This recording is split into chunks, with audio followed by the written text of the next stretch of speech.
Ó, vamos fazer um bate-papo aqui voltado para o mercado imobiliário. Então, Lucas Emídio, corretor de imóveis, construtor também no mercado de alto padrão, entrevistando Thiago César, especialista no direito tributário. Vamos falar de um tema bem polêmico, que é a nova reforma tributária.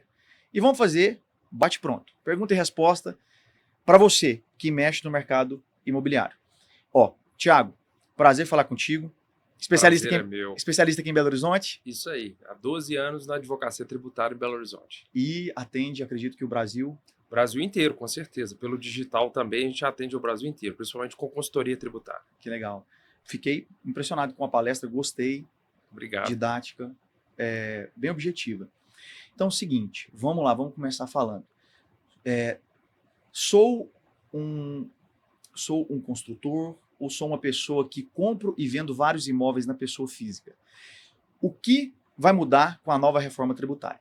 Perfeito. Lucas, em primeiro lugar, a reforma ela tentou equiparar a pessoa física à pessoa jurídica. Então, aquele construtor pessoa física que está acostumado a construir aquele empreendimento, seja uma casa ou um edifício, e ele vende aquilo como pessoa física, além do imposto de renda que ele já estaria sujeito, agora ele vai ter que contribuir com o chamado IBS e CBS. São dois tributos que aproximadamente eles vão ter ali uma alíquota em torno de 14% a mais para essa pessoa física. Mas para isso, ele teria que pelo menos vender 3 imóveis no ano. Então vamos dar um exemplo. Comprei aqui 3 imóveis de R$1 milhão cada um, reformei e revendi. Esse cara pagava antes quantos por cento e vai pagar agora 14% a mais, seria isso? Ele é uma pessoa física. Pessoa física, comprei no CPF. Achei barato, comprei e revendi. A pessoa física, ela está sujeita ao chamado ganho de capital, que é aquele popular lucro imobiliário. Então ela pegava o valor de aquisição, adicionava o custo ali seja da construção ou da reforma, e pelo valor de venda, ela fazia valor de venda menos o valor de custo. Sobre esse valor, até R$5 milhões, ela pagava 15% do ganho, correto? Agora, ela vai ter que pagar também 14% sobre a receita da venda, tá? Esse aí é um ponto que a reforma tributária está equiparando pessoas físicas a pessoas jurídicas, desde que ela venda mais de 3 imóveis naquele ano. Então, para ficar mais didático ainda, comprei um imóvel por R$1 milhão, gastei 300 mil, vendi por R$1,5 milhão. 200 mil seria o ganho de capital. Isso é o que eu pagaria antes. Após a reforma tributária, então, a pessoa vai pagar, além desses 15% sobre os 200 mil, ela paga também 14% a mais? 14% a mais. Esse 14% embasado no valor de venda? Valor de venda. Então você está me dizendo que agora eu vou pagar 30%? Quase 30%, 29%. Quase 30% e detalhes, você pode ser obrigado ainda a depender da recorrência da sua atividade, você pode ser considerado uma pessoa jurídica e não mais pagar sobre o ganho de capital, e sim sobre a receita de venda, equiparado ao lucro presumido. Se for por esse lado, quais seriam os exemplos com os mesmos números? O que mudaria? Tipo assim, ó, se for para o lado da empresa, o exemplo que você acabou de falar agora, com os números que eu coloquei na mesa, como seria? Hoje, a estimativa é que fique em torno de 18% o valor final do valor de venda. Então seria melhor? Não melhor, porque antes você estava pagando apenas sobre o lucro. Você estava pagando de 15% a 22,5% sobre o lucro.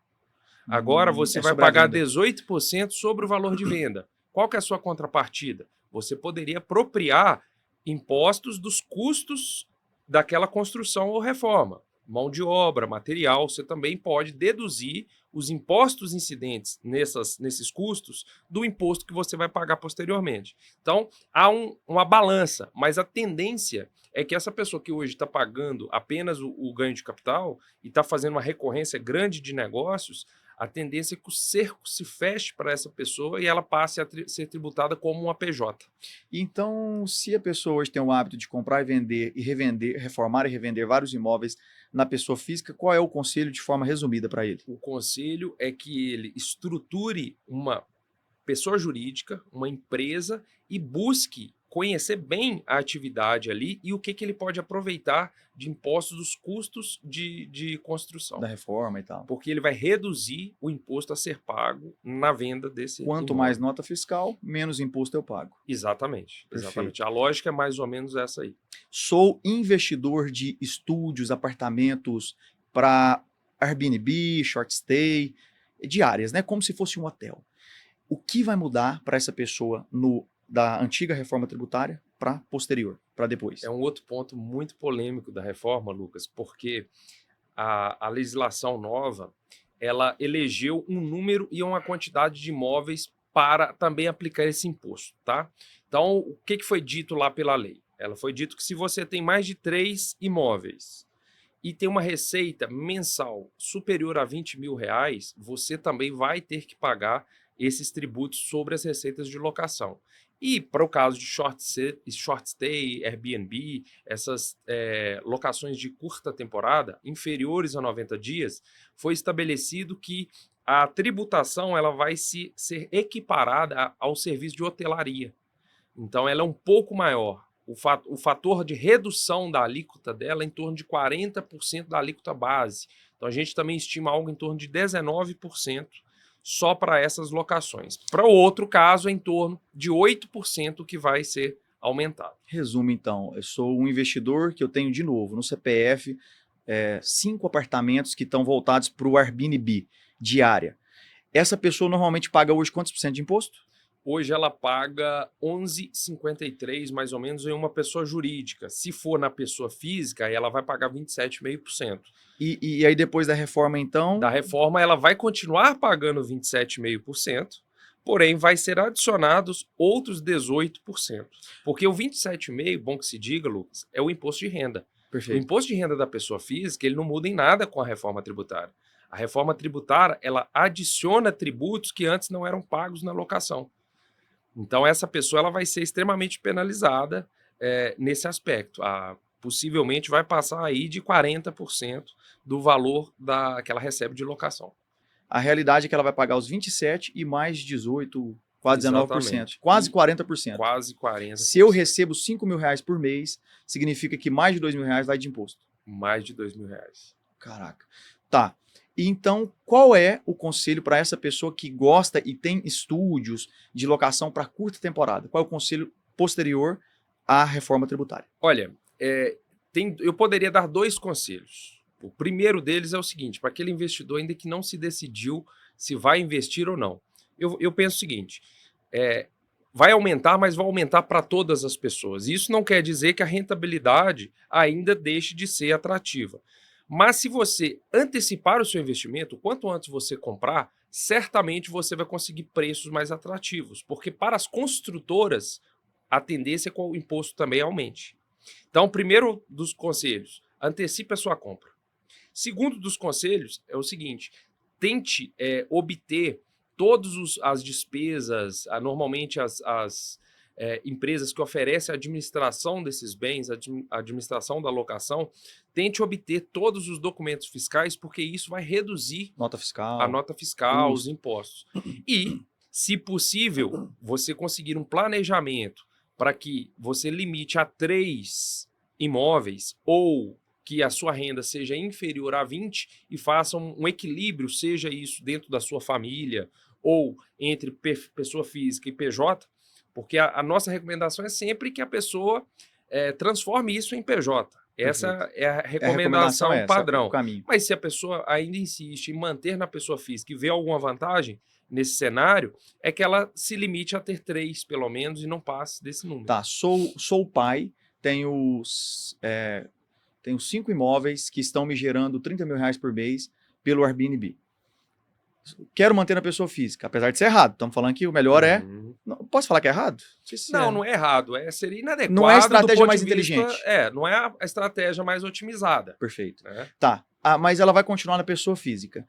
Então, didático mesmo, o que essa pessoa poderia fazer para dividir, então, os imóveis? Passa um pouco para a filha, para a esposa? Como que é? Se ele quiser manter o controle ali sobre aquele patrimônio, o controle direto, o recomendável é o seguinte, que ele mantenha, então, já que ele faz questão de manter na física, mantenha pelo menos 3 imóveis, certo? Ou que os aluguéis não passem de 20 mil reais, também ele poderia manter por mês, tá? E parte desse patrimônio ele pode ser integralizado numa empresa imobiliária. Então, ele pode ser dono de uma empresa, e pode ter imóveis na pessoa física. Para quem tem vários imóveis de locação normal na pessoa física, segue as mesmas regras de tributação que a gente acabou de falar? Antes cobrava quantos por cento? era Na pessoa física, pessoa física. 27,5%. Eu vou até reformular essa pergunta. Eu sou uma pessoa física que tenho 10 imóveis ou mais no meu nome e recebo aluguel por eles. Perfeito. Agora vem a reforma tributária. Eu não entendo nada de reforma tributária. O que eu tenho que me atentar e fazer? Perfeito. Neste caso, nesses 10 imóveis, a gente faz uma conta que na pessoa física ele vai te gerar uma alíquota aí aproximada de 35% na pessoa física. Por que 35%? 27,5% do imposto de renda, que não muda nada da pessoa física, adicionado de aproximadamente 8% do IBS e CBS, que está sendo a novidade sobre a locação, inclusive para pessoas físicas. Perfeito. Então antes pagava 27, agora 27. vai mais 14. Eu estou pressupondo que isso supera 20 mil reais por mês, 10 imóveis. Perfeito. Ok? Perfeito, isso aí. Em uma PJ, em uma pessoa jurídica, se ele integralizar isso, além de todas as outras vantagens que pode ocorrer, como proteção patrimonial, questão sucessória de facilitar, questão de governança, questão de ter uma contabilidade mais regular do que na própria pessoa física, ele ainda teria a vantagem de essa tributação estar em torno de 18%. Então a gente está falando um número de 35% versus 18%. Então o que fazer? O que eu recomendo é busque orientação de escritórios especializados em hold patrimonial, de hold imobiliária e pejotize, esse é um termo que se usa, pejotização do patrimônio. Não deixe esse patrimônio na sua pessoa física sujeita a todos os riscos, seja de inventário, riscos de dívidas na pessoa física, riscos de a questão de herdeiros que podem se casar, se você não sabe o regime de bens, enfim. Então é bom você controlar todas essas situações e por meio de uma PJ, de uma hold, você tem todas as condições de fazer isso. Perfeito. Que é a PJ que a gente está falando, a empresa que colocaria os imóveis, é a hold. É uma hold imobiliária, enfim, como a gente tem várias denominações que a gente vê por aí, mas basicamente é uma empresa imobiliária. A atividade dela pode ser locação, compra e venda, enfim, ela tem fins imobiliários. Por que passar para PJ imóveis de pais para filhos nesse momento e não esperar depois da reforma tributária? Perfeito. O que acontece? A reforma tributária, além dela estar introduzindo essa questão sobre a receita de locação e venda, ela também está mexendo com outros tributos. Um deles é o ITCD. E o ITCD é o imposto incidente sobre as transmissões por doação ou herança. Perfeito. E a previsão que já está estabelecida na legislação, seja na Constituição e até nos projetos de lei que estão para ser aprovados, é de um aumento do ITCD. Esse aumento, hoje o ITCD em Minas Gerais, por exemplo, é 5%. Já há uma previsão que ele possa ser aumentado para 8%, a partir de um determinado valor de patrimônio, seja de doação ou herança, automaticamente já vai ser aplicada a alíquota de 8%, em vez de 5%. E a tendência é que no futuro, de 8% passe para até 16% ou 20%.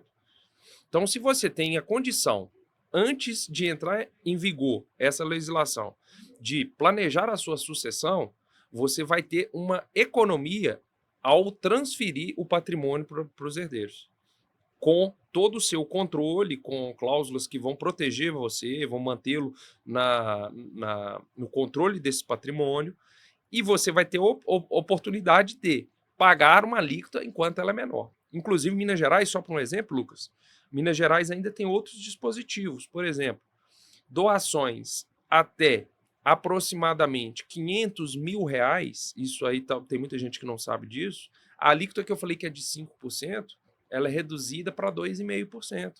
Até 500 mil? Aproximadamente 500 mil, é porque a medida é o FENG, o que se chama de UFENG, Unidade Fiscal do Estado de Minas Gerais. E essa unidade ela é atualizada ano após ano. Atualmente ela é pouco mais de R$ reais, uma UFENG. Perfeito. E o benefício fiscal é de 90 mil UFENGs.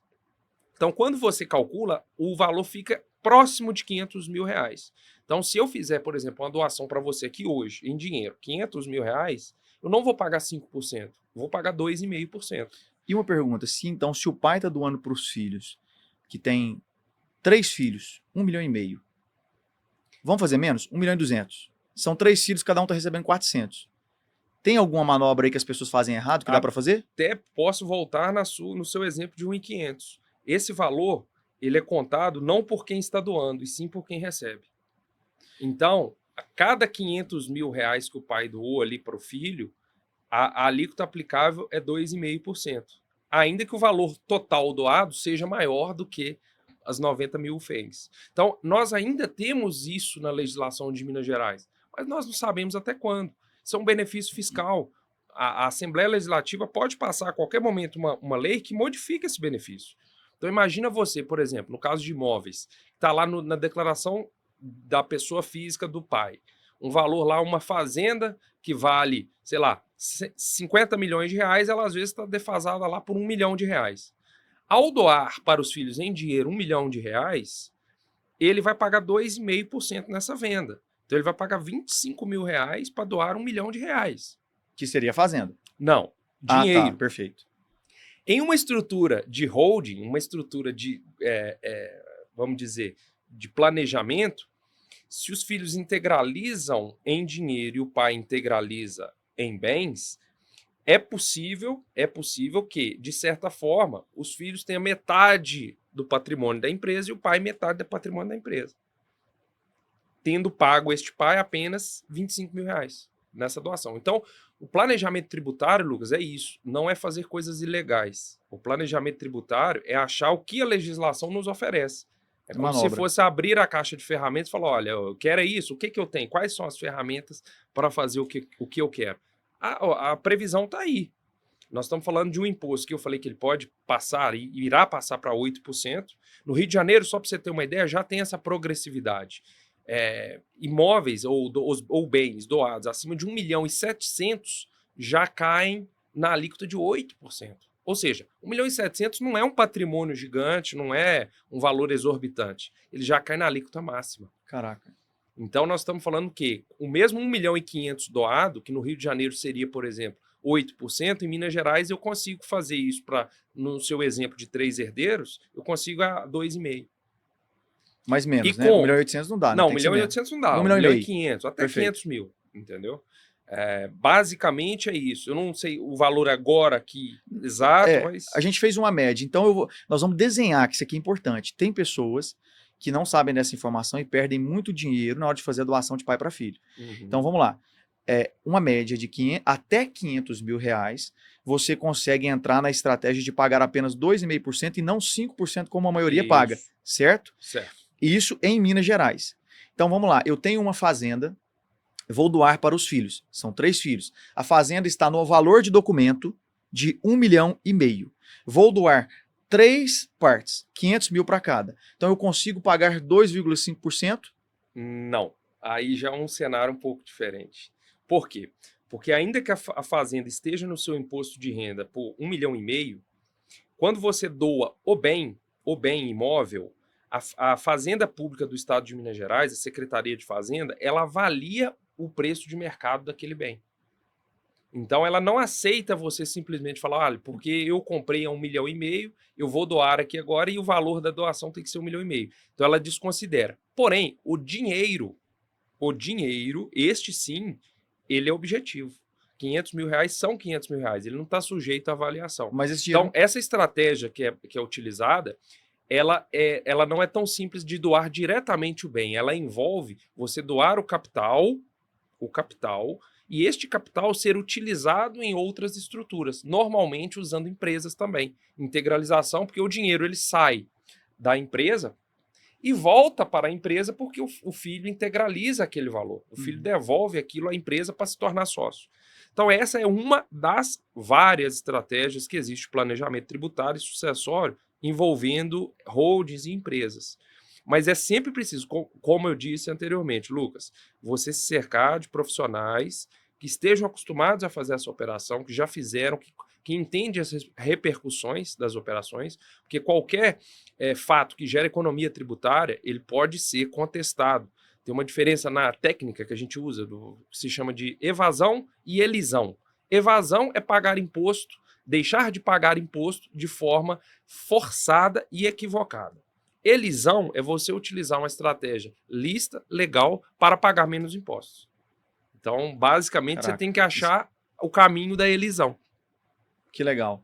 Então, e nós vamos fechar com essa pergunta agora, esse mesmo tema. Se eu sou o filho, vou comprar um imóvel, a fazenda, que custa 1,5 milhão. Eu posso comprar da minha mãe, com a assinatura dos meus irmãos, passo o dinheiro para ela. Se ela quiser fazer a doação para os filhos, consegue encaixar nessa porcentagem?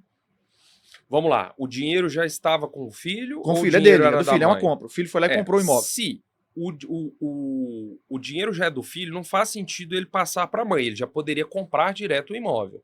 Ocorre que, a gente está falando, isso nós falamos na nossa palestra, os fiscos eles estão cada vez mais avançando em avaliar as operações entre pais e filhos, entre ascendentes e descendentes.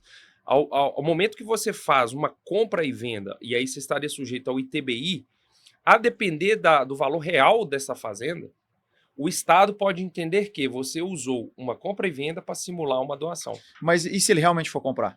Aí, em tese, ele teria que, se for fiscalizado, ele teria que comprovar que, primeiro, ele tinha aqueles recursos, ele tinha lastro daquele dinheiro que ele usou para comprar, e, em segundo lugar, que o valor que ele pagou seria um valor equivalente ao valor de mercado. Ele não pode comprar uma fazenda de 100 milhões por 1 milhão. Perfeito. Se ele comprar uma fazenda de 100 milhões pagando 1 milhão ao pai, equivaleria que uma doação do pai de 99 milhões. Então ele pode ser autuado pelo Estado de Minas Gerais por a questão do ITCD. Então, assim, resumindo, a parte de planejamento tributário não existe uma receita pronta, não existe uma receita de bolo. É avaliar. Sempre tem que avaliar caso a caso, mas o fato é, que eu acho que é você deixar para a sua audiência, como eu sempre falo com a minha. Você tem sempre caminhos a percorrer e não necessariamente esses caminhos vão te levar para o melhor cenário. Você tem que achar alguém que entenda qual é o caminho para você chegar onde que você quer com segurança. Perfeito. Tá. E agora, para fechar, a última pergunta. Produtor rural trabalha no CPF por incentivos fiscais. Perfeito. Isso é muito nítido. O que esse produtor rural que movimenta muita grana tem que se atentar com a nova reforma tributária, pensando que ele movimenta no CPF? Perfeito. A reforma tributária, em relação ao produtor rural, ela fez um corte de receita. Qual é o valor que você pode faturar para não ser contribuinte desses dois impostos, IBS e CBS, e qual o valor acima dele você pagará. E este valor mágico, vamos dizer assim, é o valor de R$300 mil mês, ou R$3.600 ano. Então, o produtor rural que fatura menos de 300 mil mês, ele não vai ter um acréscimo de pagamento de impostos.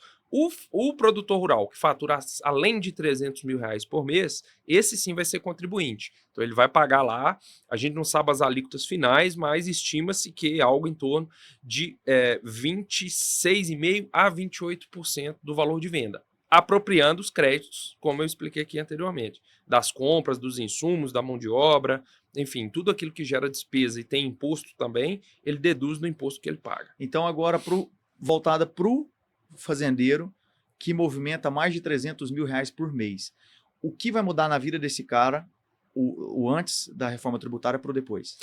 Normalmente, isso aí a gente tem muitos clientes, a gente dá consultoria para produtor rural, e já é normal e comum que o produtor rural ele tenha ali um cartão de produtor rural, inscrição na pessoa física, e também tenha uma pessoa jurídica. Se ele quer ter realmente um valor ali, vamos dizer, pelo menos um valor menor, poderia ser, por exemplo, em uma cultura, já que ele pode ter vários tipos de cultura, pode ter pecuária e atividade agrícola, ele pode fazer uma segregação daquela que gera menos despesas para ele e limitar aquilo ali até 300 mil na pessoa física. O que é segregação? Segregação é você escolher o seguinte, olha, o café, quem vai explorar o café é a PJ. Quem vai explorar, por exemplo, o milho é uma pessoa física. Então eu segreguei, porque eu poderia ter colocado tudo na pessoa física ou tudo na pessoa jurídica. Então, se ele tiver alguma que esteja abaixo de 300 mil ou que fique no teto de 300 mil aquela atividade, ele poderia deixá-la na pessoa física, né? Porque aí ele vai aproveitar, às vezes ela gera menos despesas que vai reduzir impostos para ele. Então ele tem que pensar estrategicamente para pagar o menor imposto possível. E se esse cara, então, venceu a cota, estou com 300 mil, passei um pouco a mais, 100 mil a mais na pessoa jurídica. Qual é a porcentagem que esse cara paga na pessoa jurídica? Na pessoa jurídica, ele vai pagar de imposto de renda de pessoa jurídica, contribuição social do lucro líquido, algo em torno de 4%. Algo em torno de 4%. Varia de atividade para atividade. Após a reforma? Não, antes da reforma ele já paga. Só que essa é a parte que não foi modificada pela reforma. A reforma foi uma introdução de novos tributos além desses. Então, a pessoa jurídica, além do imposto de renda e da contribuição social, ela vai pagar o imposto de bens e serviços e a contribuição de bens e serviços. E a estimativa é que seja 28% a alíquota dessa. Então, além dos 4%, nós estamos falando de 28%. Porém, na parte do 28%, o que ele paga? Ele pode reduzir esse 28% à medida que ele usa créditos das despesas da atividade dele. Então, a alíquota efetiva, digamos que ela fique, por exemplo, em 10%. Então, seria 4%, que ele já vai ter que pagar do imposto de renda no presumido, tá? Porque mantém ainda, não foi extinto o lucro real e lucro presumido, 4%, em torno, 4,40%, enfim, varia mais ou menos nesse patamar. Mais os 10% finais dessa nova tributação. Então, ele sai de 4% para 14%. Para 14%. Então, vai ter um acréscimo, sim, para os grandes produtores, porque o Brasil ele é muito composto por agricultura familiar, pequenos produtores. Então, o corte, mais ou menos, seria esses 300 mil mês. Aquele grande produtor, certamente, ele vai ter um aumento ali de custo tributário. Bem alto. Então, a gente falou aí de 10% a mais? Não, a média. Não, sei, não dá para cravar. Eu peguei um exemplo de 10%, porque eu não sei o quanto que esse cara vai reduzir com as despesas dele, os custos. Porque o imposto sobre meu custo reduz meu imposto sobre a minha venda. A lógica é dessa compensação. O que pagou na cadeia anterior, eu uso para reduzir a cadeia da minha venda. E quem me comprar vai usar o imposto que eu paguei para reduzir o imposto dele. Por isso que chama IVA. Imposto sobre valor agregado. Você só vai pagar o imposto no que agregou na sua parte. Perfeito. Na outra, e assim sucessivamente. Que legal. Agora a última mesmo. E essa pergunta não estava no script, eu pensei agora. Você lembra agora, de bate pronto, qual foi, tipo assim, a estratégia mais foda que você fez para ajudar seus clientes? A economizar, o cara tava jogando muito dinheiro fora e lembrou. Olha, e Lucas, conseguiu ajustar. Essa é difícil, cara, porque nesses 13 anos de advocacia tributária, eu já vivenciei muita coisa, muita experiência em grandes escritórios, nos últimos 7 anos do meu próprio escritório, mas eu diria que a principal economia que eu já presenciei foi em operações de venda de imóvel rural, venda de fazenda. Esse aí é um benefício que existe na legislação, que ele é quase imbatível. Tem uma coisa que você pode entregar de ouro? Sim, claro, claro. Só para ter uma ideia, um imóvel rural, existe uma possibilidade de uma pessoa comprar, vou dar um preço hipotético, tá? Ela vai comprar um imóvel em 2025 por 10 milhões de reais e no final do ano de 25 ela recebe uma oferta de 100 milhões de reais. Então, ela valorizou 10 vezes aquele imóvel. É possível que ela não pague imposto. Nada, absolutamente nada por isso. Que isso, amigo? Dá para revelar? Existe isso, claro, lógico. É porque a gente tem material sobre isso, mas a legislação, ela criou um benefício a partir de 97, 1º de janeiro de 97, para os imóveis que foram adquiridos ali depois, uma forma de cálculo do ganho de capital diferente. O que é o ganho de capital? É a diferença do valor de venda e do valor de compra. De 10 milhões para 100, isso. 90 milhões. Normalmente, se usa o valor monetário, o valor da operação de compra e o valor da operação de venda. O que essa legislação criou? Ela criou um outro parâmetro, que é o parâmetro do valor da terra nua. Então, ela criou o valor da terra nua do ano de venda e o valor da terra nua do ano de compra. Meu exemplo foi qual ano que foi a compra e qual ano que foi a venda. Então vamos colocar aqui, vamos supor que foi 95, comprou a terra. Não, aí é o seguinte, nesse caso específico do ganho, tá. Ele comprou e vendeu no mesmo ano. Perfeito. Então, se ele comprou e vendeu no mesmo ano, o VTN de 2025, ele não muda do dia 1º de janeiro ao dia 31 de dezembro. Então não houve variação de VTN no mesmo ano. Então não importa o valor que ele vendeu realmente a operação. O cálculo é feito valor final de VTN e valor inicial. Se os valores são iguais, não teria ganho de capital. Tá brincando, cara. Então, assim, esse é um dos exemplos de coisas que estão na legislação. Eu estou falando de uma lei desde 1996, começou a ser aplicada em 97, e muita gente, assim, eu atendo gente do Brasil inteiro nesse aspecto de venda de fazenda. Muita gente nem conhece, contadores, às vezes conhece, mas não sabe como aplica, Então, grandes produtores. Então, resumindo essa estratégia em poucas palavras, o que seria? Essa que foi utilizada. Essa estratégia é o seguinte, você estudar as condições, buscar uma assessoria que tenha experiência nessa matéria, para você utilizar a melhor forma de calcular a venda de um imóvel rural. E só se aplica para imóvel rural. Perfeito. O imóvel urbano não tem como. É a regra tradicional, é o valor que você comprou, mais as benfeitorias que você gastou e o valor de venda. Mas o imóvel rural não. Tem como a gente olhar pelo ganho de capital em cima do VTN. Que satisfação que eu tenho de entregar um conteúdo desse. Isso aqui vale ouro. A gente não vê as pessoas falando. Conheci o Thiago hoje. Viu a palestra dele, falei, cara, vamos gravar? Vamos entregar ouro para esse pessoal? Então, fico feliz de poder estar te ajudando, você que está aí acompanhando esse vídeo. Eu sou corretor de imóveis, sou construtor, mas sempre procuro entregar mais. Entregando mais é assim, ajudando você, cliente, a colocar dinheiro no bolso. Para finalizar, se você quiser deixar rede social, telefone, alguma coisa para as pessoas saberem mais sobre você, Thiago. Perfeito. Lucas, primeiramente, muito obrigado também pela oportunidade desse bate-papo muito legal. É um mercado imobiliário que eu acho que é o nosso principal atuação, é voltada para o mercado imobiliário. Meu escritório, quem quiser buscar no Instagram, @Cesare_Simões, tá? E o meu Instagram é @Thiago com H, Cesare, Cesare, Cesare, tá? A gente tem conteúdo aí no Instagram, a gente está divulgando como essas dicas desse bate-papo aqui. E o objetivo nosso também é esse, não é reter a informação, é a gente espalhar isso aí, porque as pessoas, a prosperidade ela é um ciclo positivo. Ela vai um dia para você, mas está sempre voltando e a gente tem que passar para frente de novo. E a informação é isso, né? Sempre gerando valor para os nossos clientes e para o público em geral. Que é isso. Muito obrigado aí, foi muito legal o papo. Foi excelente, é isso. Vá nos acompanhando aí, porque é só o começo. Se nós soltamos esse ouro, imagina o que vem para frente. Estamos sempre melhorando, aprimorando. E é isso. Forte abraço, até breve.